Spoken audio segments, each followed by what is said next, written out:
Buenas noches, doctora. ¿Me logra escuchar? ¿Me confirma, por favor?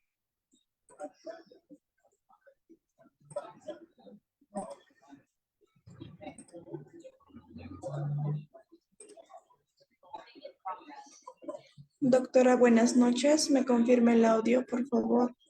Buenas, Perfecto, vamos a dar inicio. Muy buenas noches, estimados participantes. Bienvenidos al Centro de Capacitación escucha. Público-Privado Galenos. Le agradezco a cada uno de ustedes por estar en este curso que se titula Osteopatía Pediátrica.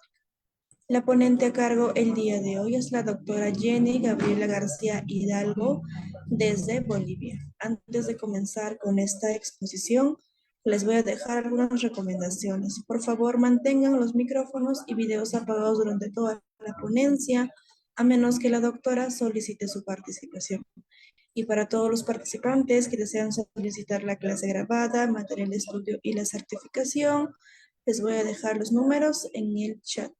Cualquier duda o consulta que tengan, lo va a estar respondiendo la doctora al final de la ponencia. Buenas noches, doctora Jenny. Le doy pase a su ponencia.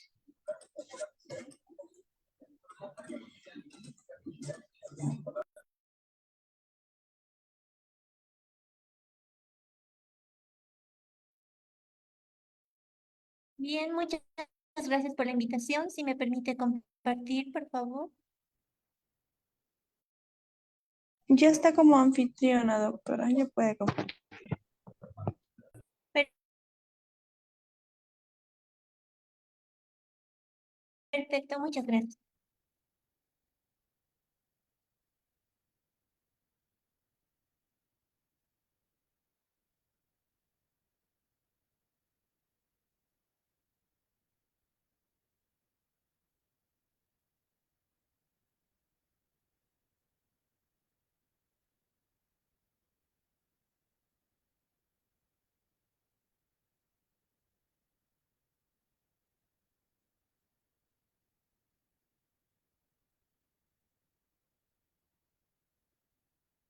Bien, entonces vayamos hablando sobre lo que es la osteopatía pediátrica. Primero vayamos recordando, ¿no? La osteopatía pediátrica es una especialidad dentro de lo que es la osteopatía.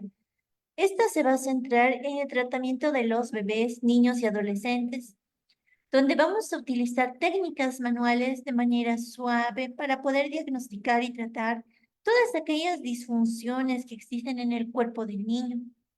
Entonces, ¿qué es lo que hace un osteópata pediátrico? Estos tratamientos van a ayudar, ¿no? Estos por medio de técnicas van a ayudar a mejorar lo que es la salud y el bienestar general de los niños, donde vamos a abordar problemas como cólicos, trastornos del sueño, problemas digestivos, dificultades respiratorias y problemas musculoesqueléticos. También esta se basa en la idea de que el cuerpo tiene una capacidad innata para curarse y que el tratamiento manual puede facilitar el proceso. ¿Ya? Entonces, vayamos viendo un poco más acerca de la osteopatía. Entonces, cuando uno va al osteópata pediátrico, tiene que ir siempre acompañado de la madre, ¿no? Antes, durante y después del embarazo, ¿ya? Esto es muy importante, ¿no ve? Y luego, bueno, ¿qué es lo que vamos a ver en la osteopatía? Vamos a ver el mundo del recién nacido, ¿no? Eso es lo que tenemos que ver.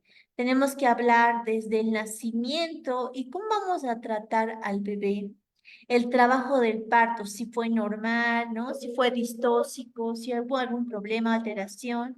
También vamos a ver el proceso del nacimiento y si existiese algún efecto en el cráneo del bebé, ¿no? Tal vez sea un abombamiento de las fontanelas o una depresión de las fontanelas. Eso es lo que vamos a ir palpando. También tenemos que hacer un diagnóstico osteopático, ¿no? Para hacer un diagnóstico osteopático, nosotros tenemos que hacer desde una buena historia clínica, vayámonos al examen físico osteopático, de la cabeza al dedo gordo del pie. Entonces, vamos a hacer un examen físico completo de nuestro paciente, ¿no? Entonces, todo es una secuencia. Hacemos el examen desde los infantes y la primera infancia. Hacemos tanto un examen visual y auditivo, porque tenemos que escuchar también, ¿no? Tanto los ruidos cardíacos, respiratorios, además, cómo es que nuestro paciente está respirando, si hubiera algún ruido, ¿no? Si hubiera sibilancias. Entonces, todo eso tenemos que oír. ¿Cuáles son las consideraciones osteopáticas del desarrollo sensorial? También tenemos que ver eso, ¿no? Desde cómo se va desarrollando el niño para su edad, si hay movimiento, si ya balbucea, si ya dice algunas palabras adecuadas para su edad. Entonces, todo eso también tenemos que verificar. Los signos alarmantes también, ¿no? Si existiese alguna mancha, algún lugar sobresaliente, alguna saliente ósea que no es propia de la anatomía normal. Entonces el osteópata tiene que verificar todo esto. Hacer un diagnóstico diferencial con otro tipo de patologías. Y bueno, vamos a ver que también va a existir límites en el tratamiento osteopático, que algunas limitantes, por ejemplo, sería una escoliosis, ¿no? Una escoliosis no podemos tratar mucho con la osteopatía, ¿no? Tendría que ver ya esta parte un cirujano, ¿no? Un traumatólogo pediátrico. También tenemos que ver los principios del tratamiento osteopático, hacer el diagnóstico y tratamiento, ¿no? Lesiones interóseas, si existiese algún tipo de lesiones intraóseas dentro del hueso que hiciera que, por ejemplo, un miembro sea más pequeño que el otro miembro, miembro inferior o miembro superior, entonces que haya una discoordinación entre estos, eso se puede ver a una lesión intraósea, esto principalmente se debe a aquellas madres que agarran a sus niños del brazo, ¿no? Y suelen lastimarlos, producir una lesión dentro del hueso y esto hace que se forme un callo directamente y se ossifique. Entonces esto hace que el cartílago diaficiario ya no siga creciendo, entonces queda de ese tamaño. Y existen muchas de estas lesiones en niños que se pueden observar, tanto en lo que son sus falanges como que son en el hueso húmero, ¿no? Dependiendo de las lesiones que se tuvo. Un acercamiento osteopático, vamos a ver también del recién nacido y los infantes. También vamos a ver el tratamiento de las vísceras, ¿no? Y aspectos psicológicos también. O sea, tenemos que ver tanto el tratamiento osteopático por fuera, también si existiese algún tratamiento visceral y también lo psicológico. Entonces tenemos que hacer un tratamiento conjunto, una revisión conjunta de todos los problemas que podrían aquejar a nuestro paciente. Tenemos que hacer el diagnóstico y tratamiento de los factores emocionales. ¿Qué es lo que altera a este niño, no? Si hay algún ruido de más que escuchan? Que normalmente esto lo encontramos en niños con algún tipo de, por ejemplo, síndrome de Down. También lo podemos encontrar en pacientes que tienen autismo, que ellos suelen escuchar más ruidos de lo normal. Entonces, estos niños desde pequeños se tapan los oídos y hacen ruidos y dicen no. Entonces, nosotros nos podemos dar cuenta de este tipo de pacientes con este tipo de signos, sintomatología.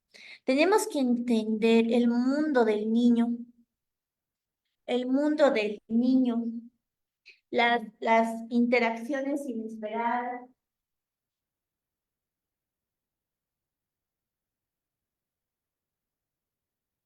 ¿Ya? Tenemos que ver la nutrición, qué está comiendo, si la nutrición es adecuada para su edad, tener que ver los aspectos fisiológicos, efectos de la nutrición en el sistema inmune. También tenemos que ver la nutrición, qué tipo de nutrición tendría que tener el bebé, la nutrición también para los niños mayores. Entonces, de la nutrición nos vamos a ir viendo qué tipo de alimentación es apta para la edad que tiene el niño y si está consumiendo esta, ¿no? Si los padres le están dando este tipo de nutrición. ¿Y qué efectos está dando esta nutrición en el sistema inmune del niño? Porque hay madres, son muy sobreprotectoras y tienden a darle todos los alimentos estrictamente limpios. Y eso también es malo, ¿no? Para el niño. ¿Por qué? Porque no ayuda a su sistema inmune a que cree nuevas defensas. Entonces tampoco está bien hacerlo tan estrictamente, ¿no? Respecto a la historia clínica.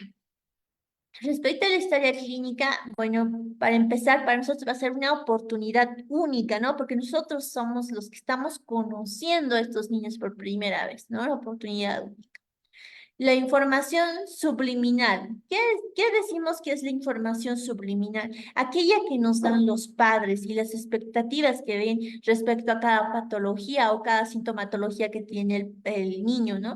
Normalmente los padres suelen exagerar, por eso es que nosotros decimos que es una información subliminal. Muchas veces vienen los padres, se les da paracetamol en gotas a los bebés porque se sienten mal, ¿no? Porque hay una fiebre, ¿no? Entonces el padre dice, no, no, no se le ha quitado, pero en realidad ni siquiera le dio, porque alguien le dijo que el paracetamol no sirve, que tiene que tomar un medicamento más fuerte, como antibióticos, y a veces los padres vienen directamente y piden antibiótico. Entonces hay que saber explicar esto, ¿no? Y a veces, como les digo, información subliminal. Nosotros tenemos que ver al niño, hacer su examen, ¿no? Todo completo para ver si podemos dar este medicamento, si amerita darlo o no amerita darlo. Tenemos que incluir en la charla al niño. Cuando ya el niño habla, es importante incluirlo a la charla, preguntarle si es verdad. Y en este tipo de la inclusión de la charla del niño, es importante señalar que a veces los niños tienen miedo al padre o el padre les dice, esto vas a decir, esto vas a decir. Y el niño, en su inocencia, cuando está en la consulta, suele mirar al padre cada vez que le hacemos una pregunta. Entonces, es importante eso también, que poner al padre detrás y al niño delante para que él no mire al padre y no se sienta amenazado o que tenga que decir lo que le han dicho los padres que digan. Entonces, solo preguntarle a él qué le duele, o sea, qué le molesta, qué le irrita. Entonces, vamos a ir de esa manera hablándole al niño para nosotros incluirlo también. Hacerles saber que estamos de su lado. Esto es muy importante, que nosotros, pues cuando estemos haciendo una atención al niño en pediatría, tenemos que hacer que el niño colabore con nosotros. Nosotros tenemos que sentir que el médico no es un enemigo, sino es un amigo más. Entonces, cuando llegue, saludarlo de su nombre mucho mejor, presentarnos de manera agradable, grata para él, ¿no? Y explicarle, ¿no? Si sabemos que normalmente lo que se suele hacer para hablar con el niño, entrar en confianza, es explicarle mediante algún juego o alguna película que al niño le guste. Entonces, normalmente se puede hacer eso, preguntar al papá antes de que ingrese el niño qué le gusta ver al niño o qué le gusta más. Entonces, con esta correlación, nosotros podemos sacarle esta información al niño y hacer que estamos de su lado y lo entendemos. Entonces, el niño se va a sentir más en confianza y nos va a dar esa información que nosotros requerimos. También es una guía de qué es solo eso, ¿no? O sea, qué es lo que está pasando, entonces tenemos que de esa manera organizarnos. Dentro de la historia clínica vamos a meter en la información desde el momento de la concepción y el embarazo. ¿Cómo ha sido, no? Si ha sido un embarazo planeado, ¿no? Un embarazo planificado, hace un accidente, como dicen muchos, ¿no? Entonces, eso es lo que tenemos que ver, si ha sido inseminación artificial, por ejemplo, ¿no? Entonces, pueden ser múltiples cosas las que tenemos que preguntar en esta parte. También el embarazo, ¿cómo ha llevado su embarazo? ¿Se alimentaba bien? ¿Qué comía, no? Si tuvo alguna hemorragia en medio del embarazo o si tuvo una caída, ¿no? Si bebió bebidas alcohólicas, por ejemplo. Entonces, todo esto nosotros tenemos que entender meterlo todo en la historia clínica para que nosotros podamos tener como guía esto y podamos hacer un buen diagnóstico. Tenemos que tratar de saber la salud del bebé intraútero. Si nosotros estamos viendo a un bebé desde el útero, intraútero, entonces ya tenemos que saber de su salud, cómo está dentro, ¿no? Tratándolo, escuchándolo. Entonces, muchos vienen a ver al osteópata pediátrico antes incluso de dar a luz. Entonces, esto es para que nosotros podamos ver cómo está la salud del bebé intraútero. Ahora, si en caso no pasase esto, podemos pedirle información a los padres, ¿no? Y a veces ellos tienen, ¿no? Sus controles natales, ahí también podemos encontrar para saber cómo ha estado, si su presión de la madre no ha subido, si no ha sido un embarazo, un nacimiento con preeclampsia, eclampsia que tuvo la madre. Entonces, todo esto nos va a ayudar. La experiencia del nacimiento, ¿no? ¿Cómo ha sido esta experiencia del nacimiento, ¿no? Si bien algunas han tenido su primer bebé, otros ya su segundo, tercer bebé, entonces vamos viendo cómo ha sido la experiencia del nacimiento del niño que estamos viendo en este momento, ¿no? Entonces ya la madre seguro nos dirá que ha sido muy difícil, que ha tardado más de 5 horas en nacer, que no había sido así de su anterior hijo. Entonces todo eso nos explican los papás. Bueno, la madre, ¿no? En el embarazo, las preguntas sensibles, ¿no? Que nosotros solemos decir, ¿ha sido un embarazo deseado? ¿No? Eso también, ¿no? Si tuvo otros embarazos, si existió abortos previos. Y en esta parte hay que tener especial cuidado porque muchas mujeres no quieren decir que han tenido abortos frente a la pareja. Entonces, en esta parte es importante preguntar solo a la madre, no a la madre que ha dado luz. Entonces a ella le vamos a preguntar si ha tenido abortos previos, obviamente con el secreto confidencial que nosotros manejamos como médicos, y de esta manera ella se va a sentir en confianza y nos va a decir, porque si nosotros le hablamos frente a su pareja, a veces no quieren hablar, tienen algún miedo. Si tuvo algún tipo de tratamientos, esto también es importante. Y ya dentro de esto, incluso es importante si estaba utilizando algún método anticonceptivo que fallase, ¿no? En algunos casos fallan algunos métodos anticonceptivos y justamente ahí existe el embarazo, ¿no? Entonces puede ser, por ejemplo, en algunos casos una T de cobre. A veces suele fallar estos T de cobre por su implantación, por cómo está mal puesto, digamos, o ha descendido. Múltiples cosas, pues.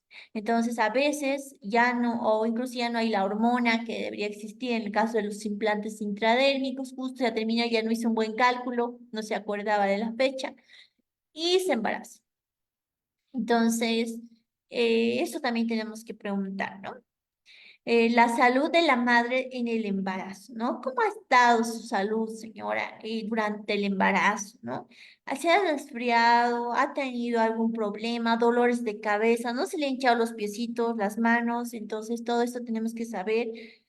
O, por ejemplo, si tuviera la madre diabetes, algún tipo de hipotiroidismo, hipertiroidismo, y diferentes enfermedades que podría tener ya la madre incluso antes de haberse embarazado, ¿no? Y cómo ha llevado esta enfermedad durante el embarazo. Y eso es importante conocerlo. Los factores de estrés, ¿no? ¿Cómo ha sido? Si hubo ansiedad, en ese tiempo existió mudanzas, estaba trabajando, por ejemplo, ¿cómo está con su pareja? Si existía algún tipo de problema con su pareja en ese tiempo, ¿no? Algunas madres que suelen venir, suelen decir que justo su pareja decía que no era su hijo. Entonces, esto hace que la madre en ese tiempo viva en estrés, con estrés por culpa de eso, ¿no? Hasta que no sale el bebé, no hacen la prueba de paternidad, entonces no saben si es o no. Entonces, en esas partes, la madre vive en total estrés todo este tiempo y eso puede condicionar a que el niño tenga algún tipo de alteración. Por ejemplo, puede ser un niño autista. El entorno familiar, ¿no? ¿Cómo son el entorno familiar? Niños permeables, ¿no? ¿Se relaciona bien con los familiares? ¿O es un niño huraño, ¿no? Algunos niños no quieren acercarse a nadie, tienen miedo. Entonces, también debemos ver en esta parte el entorno familiar, cómo se relaciona el niño, ¿no? Con otros niños también. También debemos ver el último mes de embarazo. ¿Cómo estuvo el último mes? ¿Fue el niño a término o fue pretérmino? Esta parte tenemos que ver. ¿Y a qué se debió que haya sido pretérmino, si es que hubiera sido, ¿no? O en algunos casos, hasta una semana suele pasarse, ¿no? También puede ser muy grande.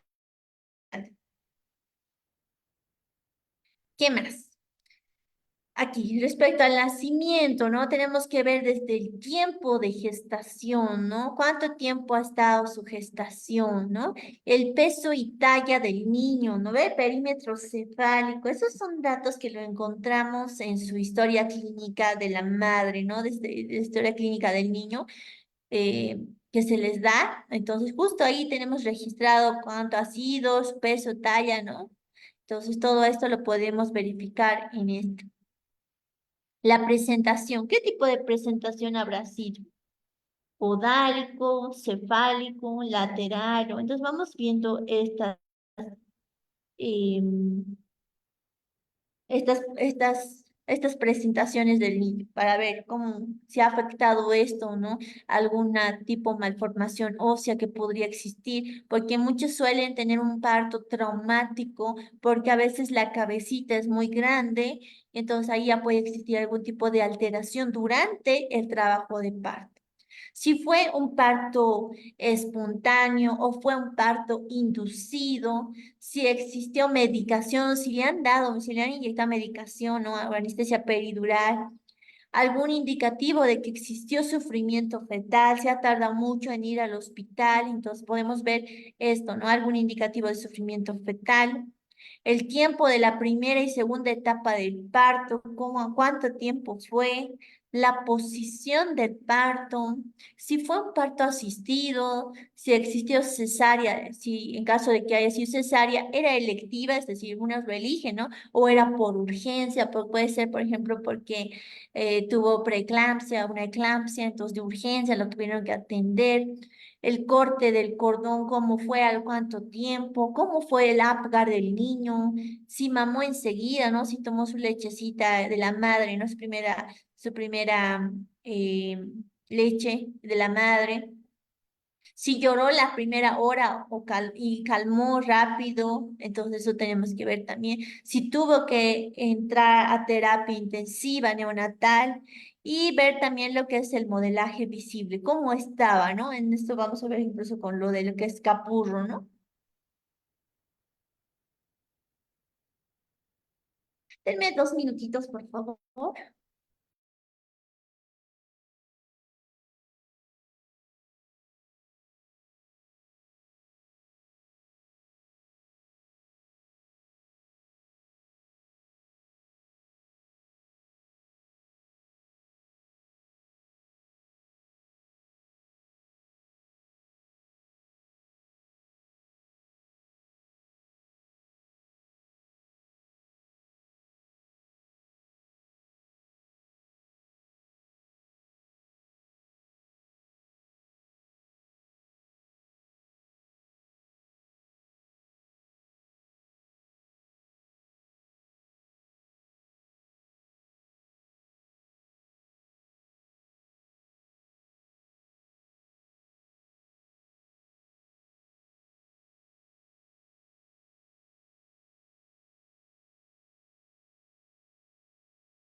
Doctora, no se le logra escuchar.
Bien, continuemos. Entonces hablamos del desarrollo del niño, también tenemos que ver, ¿no? ¿Cómo es que se ha desarrollado las primeras 2 semanas? Si ha bajado de peso, ¿no? ¿Cómo ha estado su alimentación? ¿Ha podido consumir el vino, esta leche sin dificultad?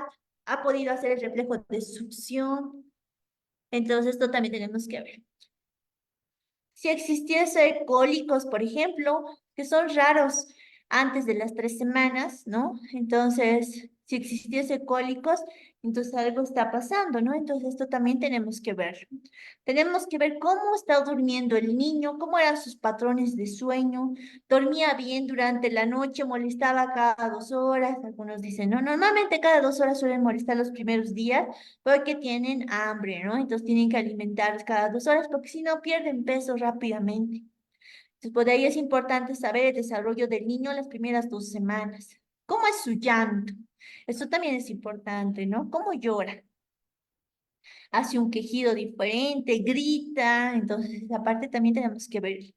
Respuestas con sobresalto, ¿no? Si a veces él tiene otro tipo de comportamientos ante un estímulo que nos pueden alertar a que tuviese alguna patología.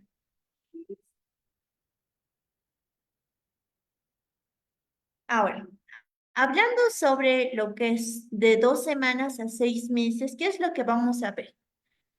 En esta etapa de las 2 semanas, perdón, en esta etapa de las 2 semanas a los 6 meses, vamos a ver la disposición, ¿no? O sea, cómo está el niño. ¿Qué es lo que tenemos que ver? Si el niño está feliz, si sonríe, si está contento, cómo está, ¿no? Está muy triste o contenido, como le decimos, está muy feliz. Entonces, eso es lo que vamos a ver, la disposición del niño.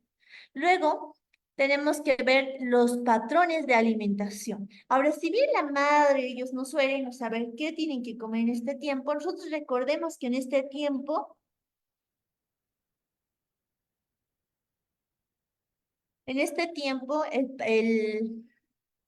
el paciente tiene que consumir ¿qué? Leche materna. Hemos dicho, ¿no? Que es muy importante y exclusivo que en este tiempo tenga solo la exclusiva leche materna. Ya. Si en caso la madre no tuviera leche o no saliera como debería, ¿no? En muchas ocasiones es debido a la formación del pezón en madres primerizas. Entonces se le trata de hacer masajes, se le explica a la paciente. Pero si en todo caso al final no funcionase o fuera madre con VIH, por ejemplo, en pacientes con VIH no pueden dar de lactar. Entonces en este caso sí ya le podemos dar fórmula, ¿no? Indicada para la edad que tiene. ¿Ya? Luego, en relación a las enfermedades, ¿no? ¿Qué enfermedades podríamos encontrar en estas edades, en esta temprana edad, ¿no? ¿Qué podemos encontrar? Entonces, eso es lo que vamos a ir viendo dependiendo de las 2 semanas, de los 6 meses. Dentición, ahí empezamos a ver los primeros dientecitos o las primeras muestras de que ya va a salir sus dientecitos, ¿no? Ya empieza a molestar, empieza a morder todo, entonces ya es importante ver este tipo de actitudes del niño y que a veces esto le pone irritable, ¿no? Suele molestarle en el momento de que van a salir sus dientecitos, es la primera dentición. Entonces, en esta etapa también tenemos que explicar esto a los padres, ¿no? Que a veces esta irritación puede molestar y en algunos casos hay una alza de la temperatura, ¿no? Que si bien puede ser pasajera, a veces es importante explicar esto y darles algún tratamiento para esto, si es mucha la fiebre, mucha la molestia, la irritación que le produce al pequeño. Luego, la vacunación. Ya empezamos con lo que es vacunación en este tiempo, ¿no?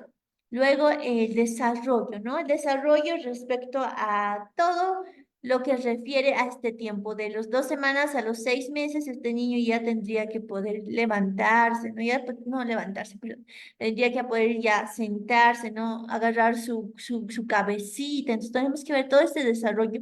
Recordemos que para esto del desarrollo tenemos unas tablas que se les da en el control prenatal a las madres, donde se da para el niño sano. Entonces, esto va a depender, dependiendo de cada país que tienen sus tablas del desarrollo, donde nosotros vamos a ver los logros del desarrollo del niño en estas etapas. Si está bien respecto a la edad que tiene el paciente, estos logros del desarrollo. Luego, si existiese accidentes o traumas en este tiempo.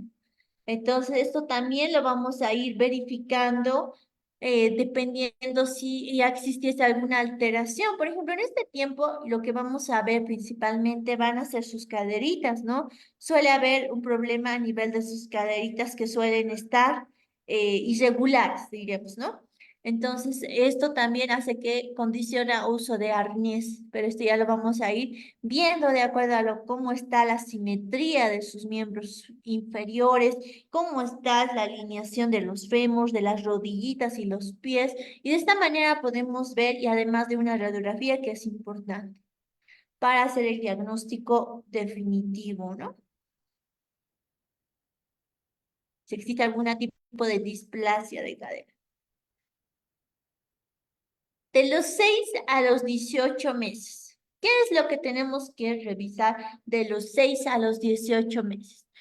Primero, la alimentación, ¿no? Si existe algún tipo de intolerancia a algún alimento, ¿no? Si no quiere algunos tipos de alimentos, y esto puede existir en niños autistas o con un tipo de alteración del gusto, por ejemplo, o puede ser por su tipo de lengua. Algunos tienen un tipo de lengua geográfica que a veces les condiciona a que tengan mayor sensibilidad en sus lengüitas. Entonces, todo lo que es muy dulce lo sienten hasta incluso como picante si es muy dulce, entonces irrita, o lo que es muy salado de la misma forma. Entonces, hay que tener especial cuidado en por qué no está tolerando algunos tipos de alimentación, ¿no?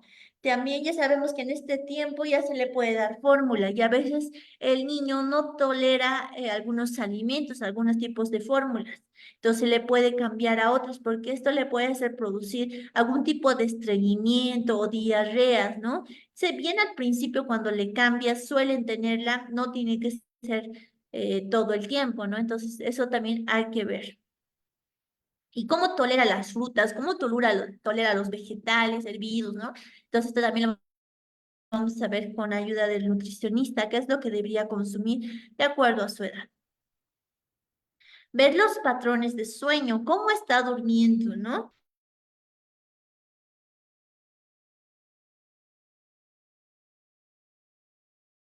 Logra dormir, o sea, todo el día, la noche está despierto y en la noche nomás duerme. Entonces, esto también se puede tratar de acuerdo a cada paciente.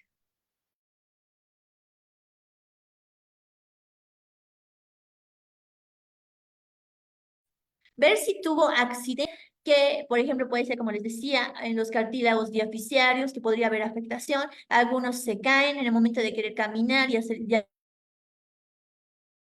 se caen, entonces ahí ya pueden existir los primeros accidentes y esto podría estar dificultando el crecimiento de alguno de los huesos.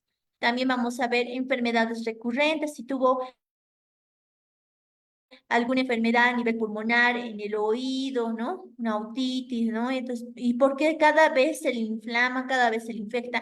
Entonces vamos a decir, no, cada vez se sufría el niño, entonces esto también tenemos que ver por qué, ¿no? Vacunación. Precisamente eso es muy importante, ¿no? Establecimiento de la locomoción, ¿no? Tenemos que ver ya en esta parte cómo es que el niño empieza a mover sus piecitos, ya puede por ejemplo, patear una pelota, esto es importante que ya lo podemos lograr hacer cuando ya empieza a pararse y algunos ya pueden hacer este tipo de movimientos. ¿Cómo es que él cuando le damos su biberón o le damos algún juguete lo sostiene, lo agarra? Esto también ya lo podemos viendo su locomoción, cómo está. El nivel de actividad, ¿no? Si es un niño activo o es un niño ahí que se queda calladito, sin movimiento, ¿no? Si bien puede mover, pero es un niño muy, muy calmado, puede deberse a alguna alteración. ¿Habla? Esto también es importante. En esta parte vamos a preguntar si habla, cómo está hablando el niño, si ya puede vocalizar algunas vocales, ¿no? Se golpea la cabeza, esto también suele ser importante, porque a veces se golpean porque les duele, no entienden qué es lo que hay, un dolor ahí adentro, y suelen golpearse la cabeza por eso mismo. Suelen piensan que con eso va a calmar el dolor.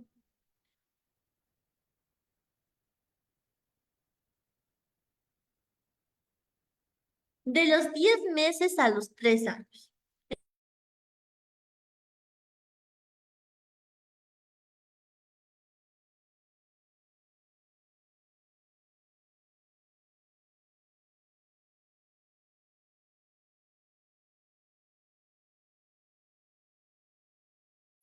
A valorar va a ser el desarrollo. Niños que tienen alguna alteración en la lengua o también que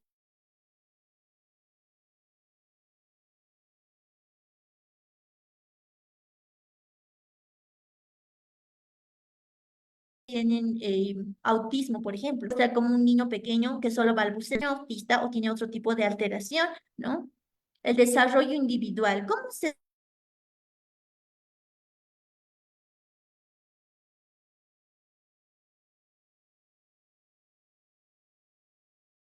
relaciona, ¿no? Eso es importante. ¿Cómo está entra en alguna cosa? Nosotros solemos dar que pueda armar y nos damos cuenta cómo es que se concentra este niño. Las enfermedades y accidentes, si es que tuvo, ¿no? Alguna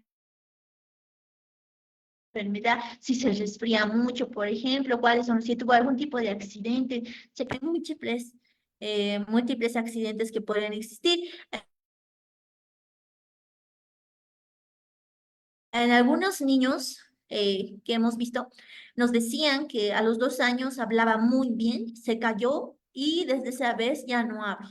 Recién está volviendo a empezar a hablar, entonces esto puede verse al golpe. Y a veces muchos padres no los llevan a revisión posterior a esto porque ya piensan que está bien, porque ya no le duele, entonces hay que tener especial cuidado en este aspecto, ¿no? Y sacar la información a los padres en ese sentido. De los 3 a los 12 años, vamos a valorar el problema del desarrollo, ¿no? Si allá en esta etapa ya el niño ya tiene que empezar a crecer, ¿no? De golpe suelen estirarse, entonces vamos a ver si existiese algún problema del desarrollo. Ahí vamos a ver si, por ejemplo, hubo una lesión a nivel del metacarpiano, del primer dedo, entonces vamos a ver que a ese nivel ya no va a crecer este metacarpiano, va a quedarse pequeñito como cuando existió la lesión. Entonces los demás huesos van a crecer, pero este no. Y entonces va a haber un desequilibrio en su mano, que a veces muchos padres no se dan cuenta. El desarrollo escolar también, ¿no? ¿Cómo está el equilibrio físico, psicológico y emocional? ¿Cómo le afecta estar en el colegio? Y esto lo vamos a conversar con él, no vamos con ella. Vamos a preguntarle cómo se siente, si hay algún compañero que lo molesta, cómo está, le gusta, ¿no? La escuela. Entonces nos vamos involucrando en su desarrollo del niño y también preguntar a los padres, ¿no? ¿Cómo está en sus tareas? ¿Hace sus tareas? ¿Le gusta hacer o lo hace ahí regañado? Porque muchos padres suelen regañarles para que terminen, hay que condicionarlo con algún objeto, con algún premio, entonces esto también es importante. El crecimiento y maduración, ¿no? ¿Cómo está creciendo este niño y qué tan maduros estamos creciendo de la manera? También tenemos que ver si tuvo accidentes, también en esta etapa es importante si tuvo accidentes. Recordemos que estamos creciendo y nos vamos a la adolescencia. Entonces vamos a ver si presenta algún en esta parte tenemos que ver si existe algún padre, ¿no? Las primeras consultas, ¿no? Después de eso ya puede estar él, pero afuera el padre esperando, porque a veces algunos adolescentes no quieren hablar frente a los padres. Entonces, también tenemos que preguntar síntomas comunes, si se siente cansado, si existe estrés, si existe algunas cefaleas, dolor de cabeza, dolor de espalda. Recordemos que en la adolescencia el adolescente adolece porque empieza a crecer, a desarrollarse y empieza a dolerle el cuerpo. Y en esta parte ellos se sienten como cansados, ¿no? Entonces también tenemos que entender esta parte. El desarrollo físico, como les decía, el crecimiento, los cambios hormonales, ¿cómo les afectan, no? ¿Por qué me están creciendo el busto? Entonces les da miedo, suele inventarse. Entonces explicarle que estos son cambios normales, ¿no? En esta etapa les da miedo, pero explicarles desde su primera menstruación en el caso de las señoritas, el crecimiento de vello púbico en los varones, el cambio de la voz. Entonces suelen incomodarles mucho de estos aspectos, ¿no? La ortodoncia en algunos casos, los cambios sociales, ¿no? Desde lo que es la educación, los pares que tiene, lo sexual, los vicios, ¿no? La misma familia. Y lo difícil, ¿no? Un poco niño y un poco adulto. Aquí tenemos que hablarles de esta manera, ¿no? Como si fuera un niño y también un adulto. Así es como tenemos que atender este tipo de, de niños, ¿no? Adolescentes. Y en el examen osteopático va a ser integral, ¿no? Como les decía, no solo músculo esquelético. Tenemos que ver, primero vamos con la observación, ¿no? La observación, vamos a ver si existe algún tipo de asimetrías a nivel motor, lo grueso y lo finos, cómo está actuando tanto lo motor, ¿no? La marcha, si es inestable, si hay coordinación de los miembros, tanto miembros superiores como miembros inferiores. ¿Cómo hace el contacto visual con nosotros cuando le hablamos o anda distraído? Porque los niños autistas no te miran, entonces siempre están mirando a otros lados. ¿Ya? Algún impedimento visual o auditivo que tuviese, ¿no? Esto también lo vamos a ver en ese aspecto. A veces hablamos bajito, pero él no escucha bien, entonces puede deberse a que tiene algún problema, un impedimento auditivo.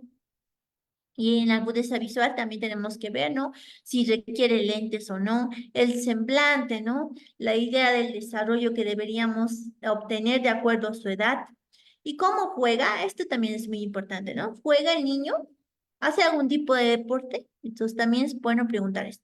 Palpación, vamos a ver desde la textura que tiene, la restricción de movilidad, algunas articulaciones, puede que no haga la flexión completa y esto puede deberse a algún tipo de alteración.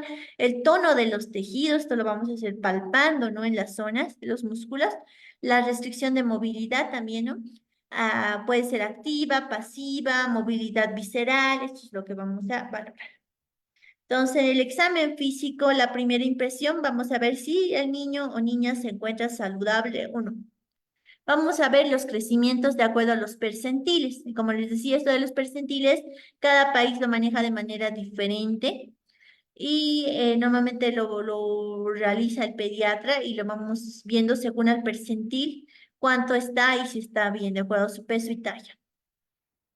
Los signos vitales, cómo está su respiración, cómo está su ritmo cardíaco, la presión arterial, la temperatura, de acuerdo a su edad, ¿no? Y si tuviese algún tipo de enfermedad de base. Por ejemplo, una diabetes tipo 1, ¿no?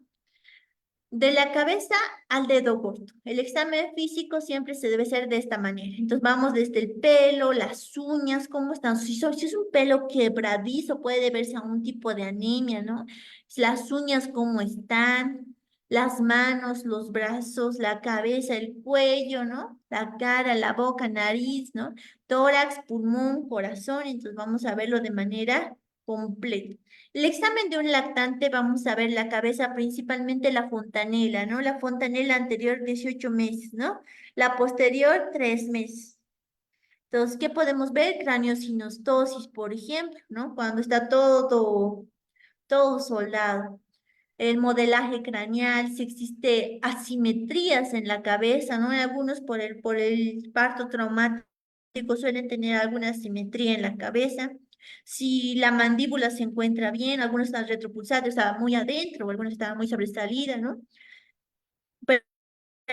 Perímetro cefálico, a nivel del aparato respiratorio, vamos a ver lo que es primero la anamnesis, antecedentes familiares, antecedentes del parto, perinatológicos, síntomas que existiesen, si tiene tos, sibilancias, secreciones o algún tipo de síntoma acompañante. Dentro del examen físico vamos a hacer la inspección del tórax, vamos a ver la simetría, fíjense cómo está actuando ahí el que está revisando, ¿no? ¿Cómo está haciendo esa palpación? Eso nos referimos con osteopatía. Entonces vamos revisando si existe simetría, por ejemplo, ahí en sus escápulas, desde la columna vertebral, si no hay lateralización de la columna, cómo está su frecuencia respiratoria, el tipo de respiración que tiene, dificultad, si existiese alguna dificultad respiratoria.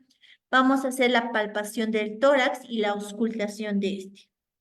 En el aparato cardiovascular lo mismo, hacemos anamnesis, la inspección, palpación, vamos a ver si existiese algún tipo de choque de punta, frénitos, ¿no? ¿Cómo está la tensión arterial, la auscultación, ¿no? Si existiese un segundo ruido en los cuatro focos, si existe silencio, si existe soplos. Hablando de las repercusiones de la biomecánica del tórax en la función cardiopulmonar, vamos a ver desde la movilidad de las costillas, vía tejido conectivo, cómo afecta la pleura y pericardio. Examinamos las escápulas. ¿Por qué? Porque puede existir restricciones miofaciales. Vemos el diafragma porque puede influir en la movilidad de las costillas, si este músculo se está moviendo. Por eso es importante hacer esta palpación, ¿no? La columna dorsal, que está relacionado al ligamento anterior longitudinal, ¿no? Y también tiene relación con el diafragma torácico.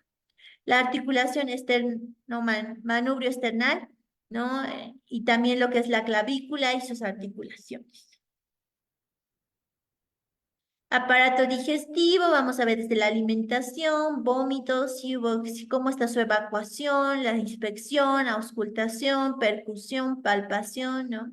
La palpación, si existe movilidad de las vísceras, los órganos, el diafragma torácico, piso pélvico, si existiese alguna masa abdominal, ahí estamos viendo en la imagen cómo se hace esta palpación en los niños.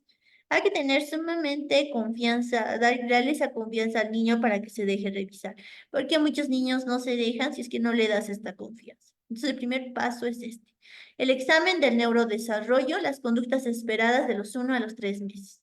Entonces, de los 1 a los 3 meses yo voy a esperar, ya tenemos que ver conductas. Hipotonía flexora, va a elevar la cabeza cuando está boca abajo, fija la vista a la cara o luz, entonces eso es lo que nosotros tenemos que ver, estos reflejos, ¿no? El reflejo óculo-palpebral, reflejos de Moro, la presión palmar, tónico cervical y la marcha. La sonrisa social, ¿no? Cuando nosotros lo vemos, este niño sonríe, eso tenemos que ver de los 1 a los 3 meses. Si responde a voces o sonidos guturales, ¿no? Ajú, por ejemplo, ¿no? De los 3 a los 6 meses. De los 3 a los 6 meses, este niño debe ser sereno y apacible, donde va a existir una hipertonía extensora. Los movimientos son plásticos y flexibles. Este ya eleva la cabeza, el tórax, con el tórax boca abajo. Es decir, nosotros lo ponemos el tórax boca abajo, es decir, de cúbito dorsal, y el niño ya eleva la cabecita. Lleva la mano a la línea media y va a tomar objetos. Nosotros le damos algún objeto y él lo va a agarrar. Entonces son logros para su desarrollo. La coordinación visomotriz, como es que ve algo y lo toma, ¿no? Sigue objetos de 180 grados a su entorno. Le mostramos un objeto y vamos a ver cómo el niño sigue con la vista.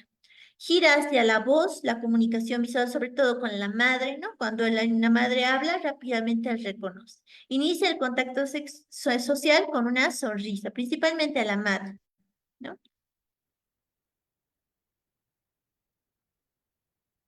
De los 6 a los 9 meses, el niño es inquieto y curioso, ¿no? En esta parte vamos a hacer rola, dice, ¿no?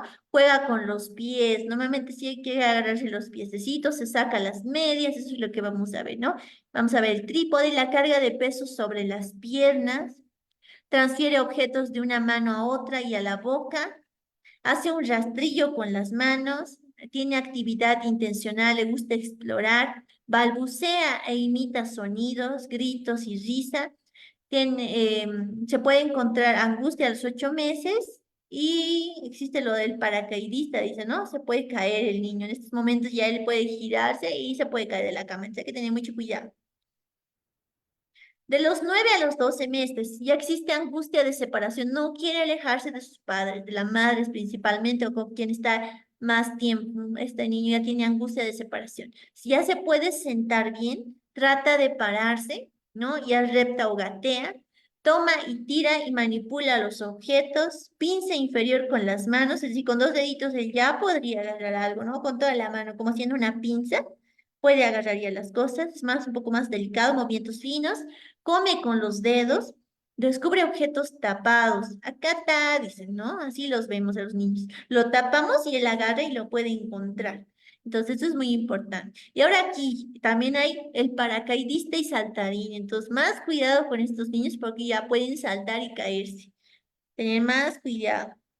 Y a los 1 año, este niño ya puede caminar con apoyo solo, hace una pinza superior con las manos, señala con los dedos, ya quiere una cosa y puede señalarla.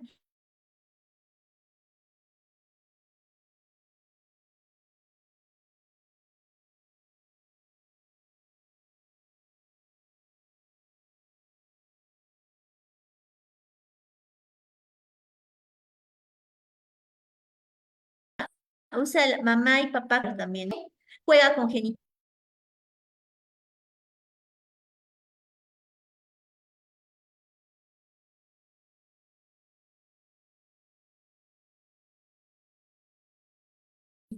y acepta a extraños. No punzante, ¿no? Principalmente de plástico, y él ya tiene que empezar a recoger en estos. Entonces son logros aptos para su edad. Dice de 3 a 6 palabras, entiende un orden simple, atiende a un cuento, señala una o dos partes de su cuerpo, apila 2 cubos, da y toma juguetes. Abraza, explora, tiene actividad intencional, acepta que existen límites. Cuando nosotros le decimos, no, esto no puedes tocar, él ya tiene que entender. Duerme toda la noche. A los 18 meses, corre torpemente, sube escaleras con las manos, se sienta en la silla baja, apila 3 cubos, saca objetos pequeños de un frasco, él ya puede sacar y meterlos, ¿no? Come solo, usa cuchara y puede imitar tareas del hogar. Por decir, la mamá está barriendo y ya puede empezar a imitar, ya imita estas tareas. Luego tenemos que toma páginas de un libro, mira la figura con atención, imita con una línea con lápiz, da besos y pide ayuda, patea y tira la pelota. A los 2 años sube y baja escalones de 1 a 1 por vez, ¿no? O sea, lentito. Pero hay que tener sumamente cuidado, ¿no? Siempre vigilar. Corre bien, trepa y abre las puertas. Dice 20 palabras y 2 frases. Responde a órdenes de 2 comandos. Apila 6 cubos y alinea 2 o 3. Imita un círculo, ayuda a desvestirse, se lava y seca las manos. Juega imitando, tiene un uso apropiado de los juguetes. Inicio de interés por control de esfínteres. Ahí ya vamos a empezar a ayudarlo con controlar sus esfínteres. Ahora, dentro de las consultas más frecuentes que vamos a encontrar, van a ser una por otitis, ¿no? En otitis, donde se debe liberar estas lesiones del sebo, ¿no? Del cerebro. Y bueno, liberar las suturas del temporal, occipito mastoidea, prebasilar, parieto escamosa, esfenopetrosa. Entonces vamos a tratar dentro de lo que es intraóseo del temporal, donde vamos a liberar los músculos periestapilinos y liberar y bombear la trompa de Eustaquio. Entonces esto lo realizamos con pequeños masajes y movimientos alrededor del oído, ¿no? Aquí está. Otitis, la técnica de Magun y Zuckerberg. Entonces, el paciente está sentado, cabeza a 90 grados, ¿no? El operador está por detrás del paciente y se hace un contacto de 10 dedos con el anular y el meñique en el proceso mastoideo. Ya suavemente vamos a ir comprimiendo la mastoides a la línea media y leve posterior para llevar el temporal en rotación externa. Entonces, eso es lo que vamos a hacer este movimiento. Estamos viendo en la imagen también. Hacemos la compresión y descompresión rítmica 10 veces. De 2 a 4 sesiones tiene que mejorar. Y las recomendaciones, baja ingesta de alimentos que le producen alergias. O, por ejemplo, en este caso, si no sabemos lo que le da alergia, evitar aquellos embutidos o cosas que tienen que ver con el supermercado, no todos los que son enlatados, embutidos, que suelen ser malos para estos niños. La bronquiolitis, que es una infección viral no de vías aéreas bajas en menores de 24 meses. En este vamos a ver el agujero rasgado posterior, las cervicales, recuerda la clavícula, la primera costillas y cartílago costal, el diafragma, fascias pulmonares, esternón para el timo y el linfático. Entonces aquí tenemos un caso clínico, ¿no? Paciente de 13 meses, 2 episodios de bronquiolitis a los 6 meses y a 3 meses con internación. Episodios recurrentes de broncoespasmo que se revierte, ¿no?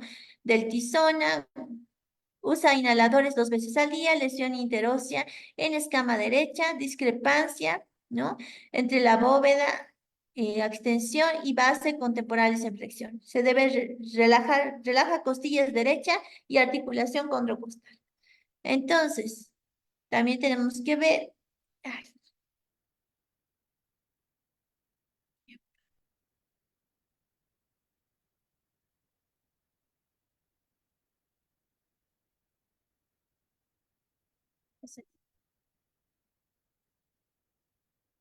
ya.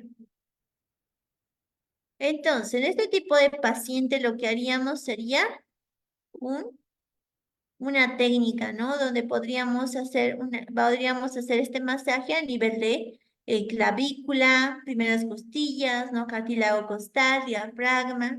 Entonces ahí es donde vamos a tratar.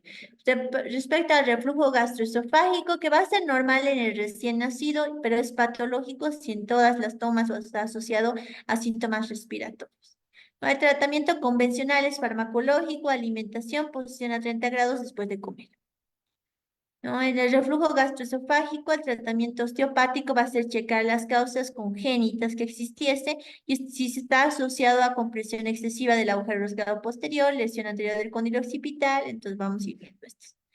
Respecto a la escoliosis, puede ser funcional o estructural. Funcional es reversible y no muestra rotación vertebral de la postura, compensatoria y antiálgica, ¿no? En algunos casos es porque le duele algún lugar y por eso se pone en esa posición, ¿no? Algunos la postura misma porque le gusta ver de lado la tele que la silla se encuentra a un costado, entonces vamos viendo eso. Y estructural por una deformidad permanente, ¿no? Que va a involucrar la rotación de los cuerpos vertebrales con las costillas. Para el diagnóstico de niñas hay que tener en cuenta la menarca, ¿no?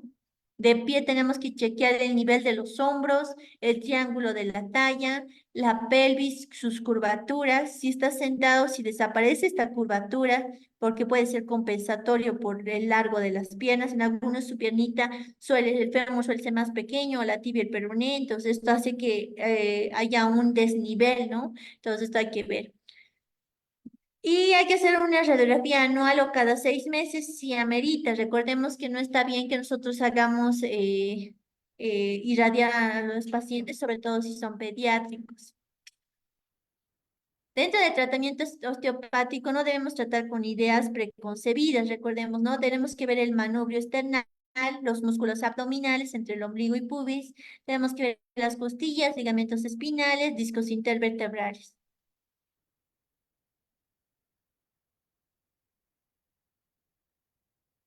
Pie sambo, pie bot, ¿no? También vamos a poder encontrar esto, que es una malformación congénita que afecta a huesos, músculos, tendones y vasos sanguíneos.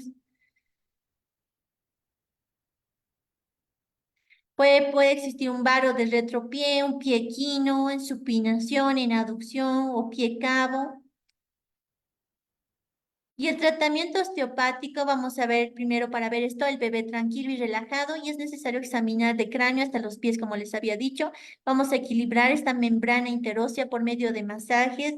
Debe ser lo más precoz posible y diario, y vamos a hacer estas técnicas del balance ligamentario por la tensión que existe en el pie. ¿No? En caso de torsión tibial hacemos lo mismo, ¿no? El mismo tratamiento. Y bueno, esto vendría a ser todo con respecto al curso del día de hoy. Termino con este mensaje. La seguridad de los pacientes constituye una de las estrategias prioritarias para los sistemas sanitarios de todo el mundo. Soy la doctora Gabriela García. Un saludo desde La Paz, Bolivia. Que tengan muy buenas noches.